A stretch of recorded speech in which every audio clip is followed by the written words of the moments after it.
احتیاطی تدابیر اختیار کرنے کا ہمارا مذہب ہمیں تعلیم دیتا ہے، ہمیں تلقین کرتا ہے. ہمیں جو آج محکمہ صحت کے کارپرداز، ذمہ داران اور آیان سلطنت بتا رہے ہیں، ہمارے دین نے ہمیں صدیوں قبل یہ بتایا ہے. ہم دن میں 5 مرتبہ وضو کرتے ہیں اور بار بار اپنی صفائی کا لحاظ اور خیال رکھتے ہیں. ہمیں ہر طرح کی نجاست سے پاک رہنے کا اور صاف رہنے کا حکم دیا گیا ہے. تو اس لیے دریں حالات جو محکمہ صحت کی احتیاطی تدابیر ہیں جو بتائی گئی ہیں، ان پر عمل پیرا ہو کر کے اور پورے حزم و احتیاط کے ساتھ اپنا خیال رکھتے ہوئے، اپنے اطراف میں بستے ہوئے لوگوں کا خیال رکھتے ہوئے ہم اپنی زندگی کے شب و روز بسر کریں اور بلا ضرورت اختلاط نہ ہو. جہاں ضروری ہو وہ ایک امر آخر ہے. اور دوسری بات یہ ہے کہ اس حالت میں جب کہ کاروبار سکڑ رہے ہیں اور معیشت تنگ ہو رہی ہے اور ملک میں لاک ڈاؤن کی سی کیفیت ہے، تو ظاہر ہے وہ لوگ جو ہر روز کماتے ہیں اور ہر روز اپنے بچوں کا پیٹ بھرتے ہیں، ان کے لیے مشکلات سب سے زیادہ ہیں. ایک تو بیماری کا خوف اور دوسرا اپنے بچوں کے بھوکے رہنے کا خدشہ.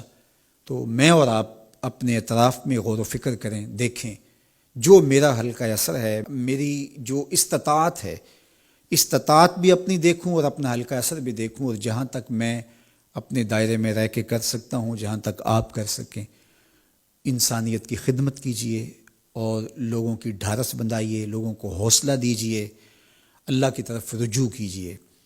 اللہ تعالیٰ اس بیماری سے، اس وبا سے، اس ابتلا سے، اس آزمائش اور اس کڑے امتحان سے ہمیں نجات عطا فرمائے اور اس وبا کو بہت جلد وطن عزیز سے دور فرما دے.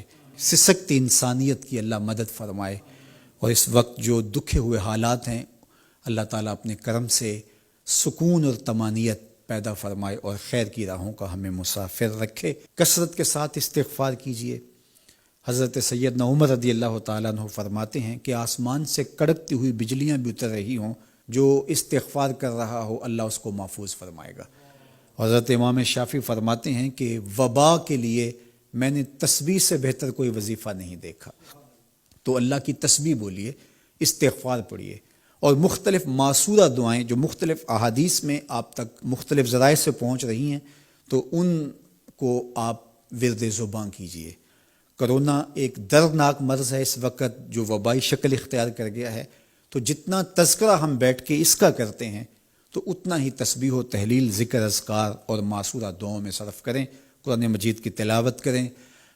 وقت مل گیا، فرصت ہوئی تو قضا نمازیں اگر ہمارے ذمے ہیں تو اس موقع پہ ہمیں قضا نمازیں ادا کر کے اللہ کا قرض ادا کرنے کی کوشش بھی کرنی چاہیے.